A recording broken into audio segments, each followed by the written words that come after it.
Olá, sétimo ano. Sejam bem-vindos a mais uma aula de arte, nossa aula de número 30. Espero que a prova de vocês tenha sido muito boa, né? E agora vamos começar já a nos preparar para a próxima, porque é sempre assim, né? Uma depois da outra. Mas a aula de hoje bem tranquila, entendeu? Só introduzindo mesmo o assunto. Nós vamos falar de um novo assunto, que é a arquitetura. É um tipo de arte específica, né? Que é a arquitetura? É esse planejamento e essa criação da aparência e da função também, né? Das construções, das casas, dos prédios públicos, das escolas, dos hospitais, etc. Qualquer tipo de construção que você vai fazer, você tem que pensar na arquitetura daquilo, nem que seja para fazer a coisa mais simples e mais barata, e sei lá, simplesmente uma casa quadrada para você ter um lugar onde cair morto. Você talvez não vai estar fazendo uma coisa tão artística, mas você ainda vai estar fazendo uma arquitetura mal ou bem. Então, a arquitetura pode ser mais arte, ou ela pode ser mais uma coisa prática que você está fazendo ali só porque você precisa, né? E aí, dependendo da diferença entre isso, entre essa questão entre os prédios ali, você vai ter paisagens como essa aqui, né? É um monte de casa normal, sem tanta importância ali, né? Sem nada de muito destacável nelas, de muito chamativo nelas. E essa igreja, além de grandona, tem uma arquitetura diferente ali, essas torres, né, com formato triangular, fazem as pessoas pensarem no céu, né, olhar para o céu, ter essa impressão de que tudo está indo para cima, tudo quer ir para cima. Isso não é à toa, isso é uma mensagem que quem planejou e executou essa igreja aí tinha no seu pensamento. É, e aí essas coisas vão ficar visíveis na construção das arquiteturas que são feitas como arte, né? Talvez você não consiga ler muitas coisas assim na sua casa, porque a sua casa pode ter sido construída só com o objetivo de morar ali dentro mesmo, né? Sem se preocupar muito com essa parte estética ou de uma mensagem trazida por aquilo. Nós temos, né, vários espaços criados pelo ser humano já de muito tempo. É uma coisa natural do ser humano. O ser humano, desde que ele é o ser humano, ele sempre fez alguma coisa ali para lidar com o seu espaço. Porque isso é óbvio, até o animal faz isso. É uma forma de você lidar com o ambiente para você sobreviver. A gente tem ali, por exemplo, o João de Barro, que é aquele passarinho que constrói uma casa. Ele também está fazendo a mesma coisa que o ser humano quer construir, só que ele com certeza não tem uma ideia artística naquilo ali. Quer dizer, a gente não está dentro da mente do João de Barro, né? Será que o João de Barro não tem essa ideia? Imagina que doido. Mas enfim, até onde a gente sabe, eles não têm. E o ser humano é o único que tem isso. Mas nem sempre o ser humano pensou dessa forma. Quando o ser humano criou a arquitetura, ele criou com o objetivo de ter um lugar para ficar e se proteger. Né? Teve uma época que o ser humano não conseguia construir nada, e aí ele procurava abrigos naturais, tipo cavernas, né? O famoso homem das cavernas. Em algum momento, ele viu que construir a sua própria parada era mais prático do que ficar procurando por aí. Às vezes você entra num lugar que já está sendo ocupado por algum bicho, ou às vezes você encontra uma caverna, mas aquela caverna tem mais de uma saída, ou alguma coisa assim que não deixa você ficar tão protegido. Então, a arquitetura, ela começa com esse objetivo de você ter o seu próprio lugar, né? Normalmente vamos estar falando ali de casas. Essa casa aqui bem antiga, do século I antes de Cristo, demonstra um pouco essa característica de ser simples, né? Simplesmente ali uma parede para você dar uma estrutura e uma força ali para o negócio, e um telhado de, sei lá o que é isso, feno, alguma coisa assim, provavelmente para a casa não ficar fria demais. E você já começa a ver um estilo. Normalmente, cada cultura ela vai criar seu próprio modelo de casa que eles vão considerar que é o modelo melhor. E aí, com isso, você vai conseguir diferenciar quem que construiu cada casa daquelas ali, né? Então, a arquitetura sempre vai evoluir, como qualquer tipo de arte, vai evoluir de acordo com as opiniões culturais daquele povo, né? O que aquele povo acha que é importante, o que aquele povo acha que é bonito, o que aquele povo acha que é interessante, e também que necessidades aquele povo tinha. Será que é um povo que as casas dele podem talvez ter que virar um abrigo contra um ataque, ou será que é um povo que vive em paz? Será que é um povo que ele fica para sempre no mesmo território, ou será que é um povo que ele é nômade ou seminômade e ele só constrói casas assim para durarem pouco tempo, né? Depois as casas podem ser desfeitas. Será que é um povo que mora num lugar cheio de recursos para eles escolherem qual que eles querem usar na casa? Ou será que é um povo que ele, sei lá, mora no meio de um deserto que ele só tem um pouquinho de água e um pouquinho de plantas e um pouquinho de animais e ele tem que se virar com aquilo ali para viver, né? Então, essas características vão aparecendo nas artes ali que são construídas, ok? Então, por isso, a arquitetura ela tem um lado de técnica. Presta atenção nisso, que isso é importante, hein? Ela tem um lado de técnica e um lado de arte. O lado de técnica diz respeito ao quanto que você consegue trabalhar com os diferentes materiais, a tua capacidade de construir uma casa mais quente, ou mais fria, mais alta, ou menos alta, né? E fazer aquela casa se manter, a capacidade mesmo física e prática de você ter técnica suficiente para montar uma casa com as características que você está pensando. Enquanto que o lado de arte é o lado da expressão, o lado das pessoas é dizerem o que está ali no pensamento delas, dizerem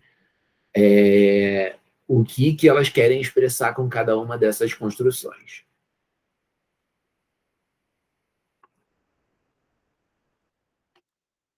E aí, com base nisso tudo, você vai ter diversas funções que a arquitetura vai estar tentando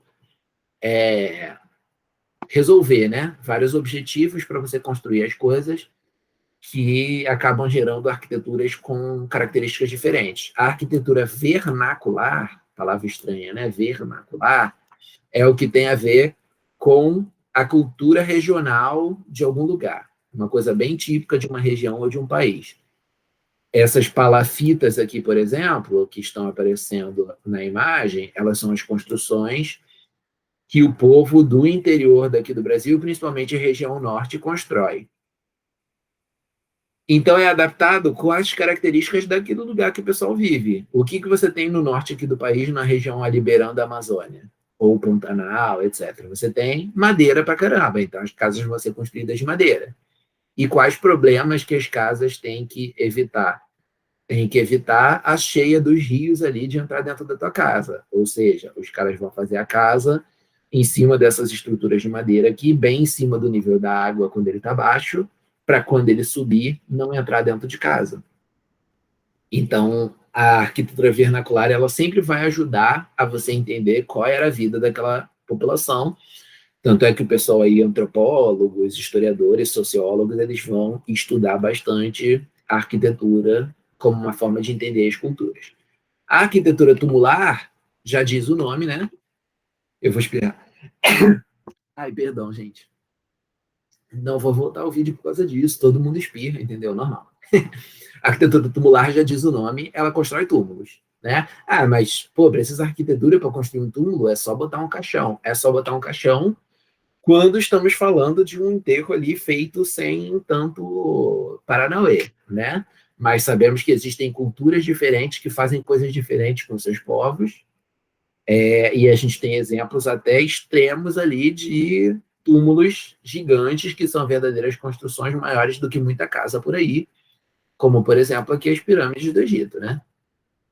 Elas eram túmulos ali nos quais os faraós eram enterrados, elas tinham que ser grandes porque os egípcios acreditavam que tudo que o faraó fosse usar na vida pós-morte tinha que ser enterrado com ele. Ou seja, os objetos que ele ia precisar na sua vida diária pós-vida, os animais de estimação dele eram mortos para ser enterrados junto com eles, mumificados junto com eles, e aí ele poder ter a companhia daquele animal na vida pós-vida.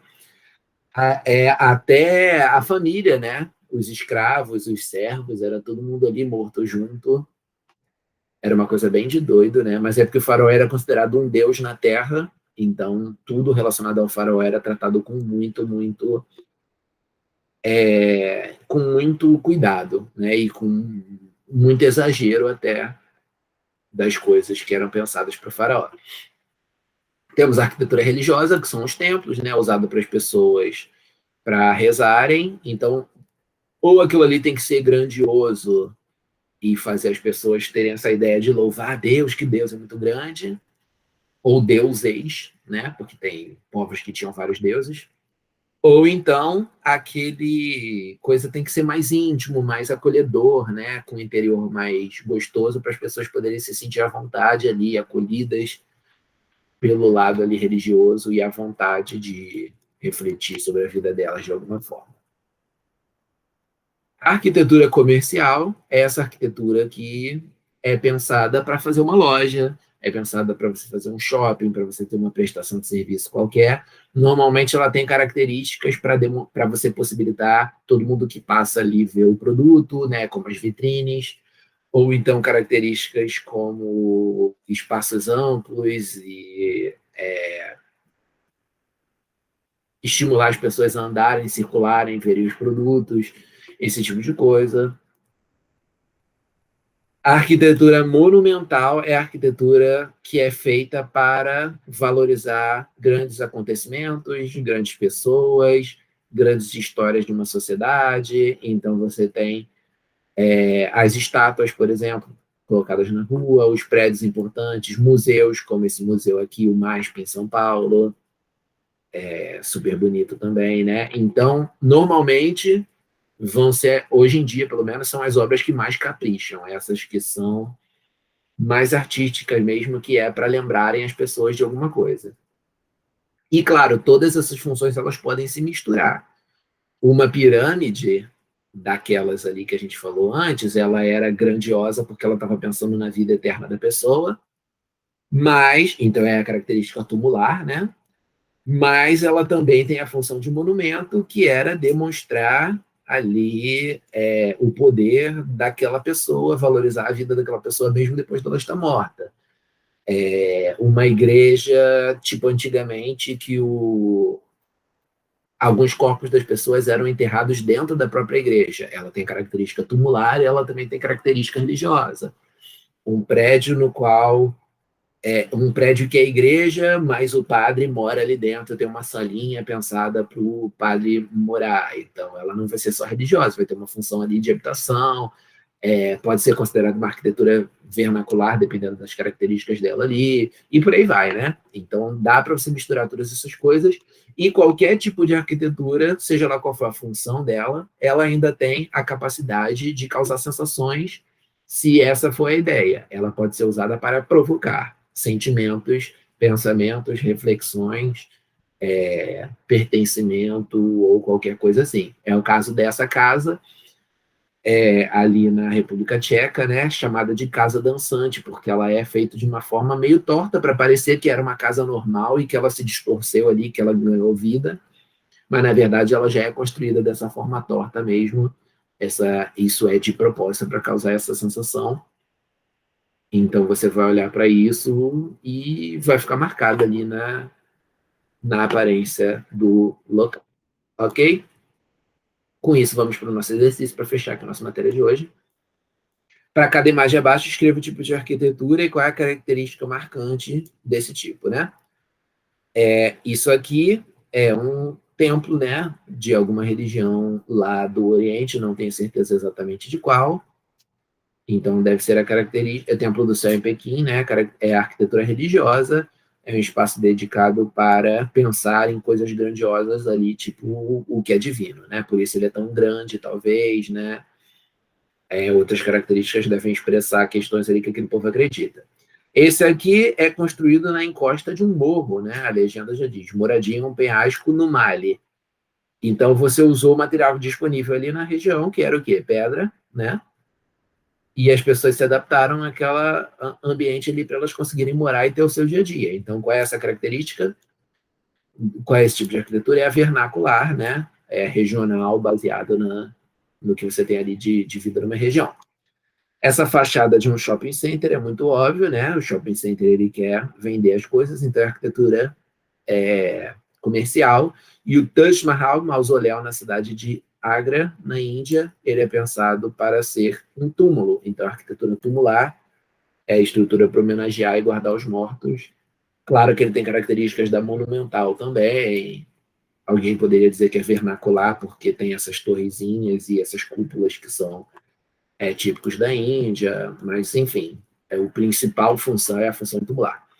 E com isso nós terminamos a nossa apresentação e a nossa aula. Eu agradeço a vocês pela atenção, agradeço a vocês por estarem aqui até esse momento comigo nessa aula, prestando bastante atenção, que eu tenho certeza. Um abraço para vocês, uma boa semana e até!